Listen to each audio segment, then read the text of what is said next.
This morning, a peaceful community was shattered by an act of unimaginable violence. At Annunciation Catholic School in Minneapolis, where children were gathered for their morning mass, a gunman entered and unleashed terror.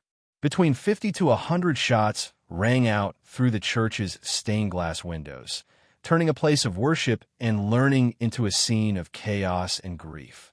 The news that 2 children lost their lives and at least 5 others were injured sent shockwaves through families, the local community, and the entire nation. Witnesses have described the terrifying moments in vivid detail. Parents, teachers, and students recall the sound of gunfire echoing through the church, the screams of children, and the frantic rush to find safety. Some say the sound of the shots felt endless, like a nightmare that would never end. Imagine being a child or a parent, sitting in a sacred place, expecting nothing but peace and guidance, and then being confronted with fear and danger in the most abrupt and horrifying way imaginable. The trauma inflicted in mere minutes will last a lifetime. The gunman, dressed in black, later took his own life at the scene. Authorities are still investigating his motives, but the focus for the community is not only understanding why this happened, but also trying to cope with the aftermath. The school serves children from pre-kindergarten through 8th grade, a range so young that the innocence and trust of these children magnifies the horror of this attack. The school was evacuated, and a reunification zone was established to help families find their children amid the chaos. For those parents and guardians, the minutes of uncertainty felt like an eternity, filled with fear and helplessness. In the wake of this tragedy, the emotional toll is almost impossible to quantify. Grief, shock, fear, and anger are all swirling through the community at once. Students who witnessed the event will carry the images and sounds in their minds for years to come. Teachers and staff, who dedicated themselves to nurturing and protecting these children, must now cope with the trauma of seeing their students harmed in a place they once considered safe. Families who lost their children face an unimaginable void. The pain of losing a child, someone who was bright, full of potential, and loved beyond measure, is indescribable. This incident also raises profound questions about safety, community, and the measures we take to protect children. Schools are meant to be sanctuaries, spaces where children can learn, grow, and explore the world without fear. Yet time and again, these sanctuaries have been violated. The Minneapolis shooting is the latest tragic reminder of the urgent need for meaningful action to prevent such violence. National leaders, including Minnesota Governor Tim Walz and President Donald Trump, have condemned the attack, offering condolences and pledging support. But words alone cannot heal the wounds inflicted on the families and the community. Experts have studied the long-term effects of school shootings, and the data is stark.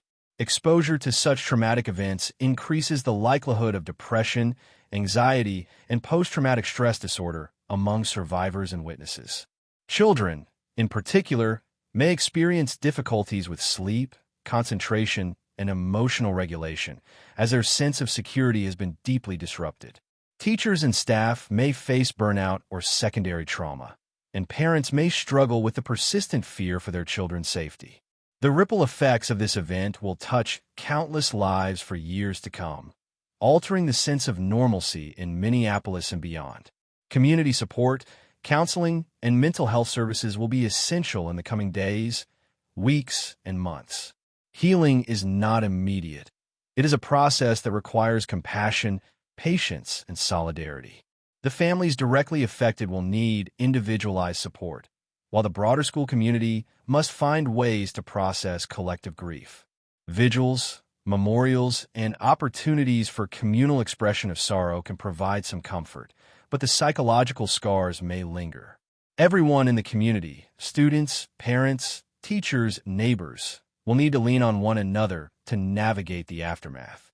It is also important to recognize the bravery displayed amid such fear. Teachers and staff, some of whom placed themselves in harm's way to protect students, acted with extraordinary courage. First responders arrived quickly, providing medical aid, evacuating students, and securing the scene. Their swift actions undoubtedly saved lives and mitigated further tragedy. The resilience of communities in the face of such violence is a testament to human strength. Yet it is no substitute for prevention and safety measures that could avert future attacks. As the news spreads, there's an outpouring of grief and solidarity from across the country.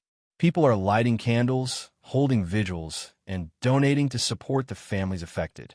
Social media is filled with expressions of sorrow and hope, a reminder that even in the darkest moments, humanity can come together to offer compassion.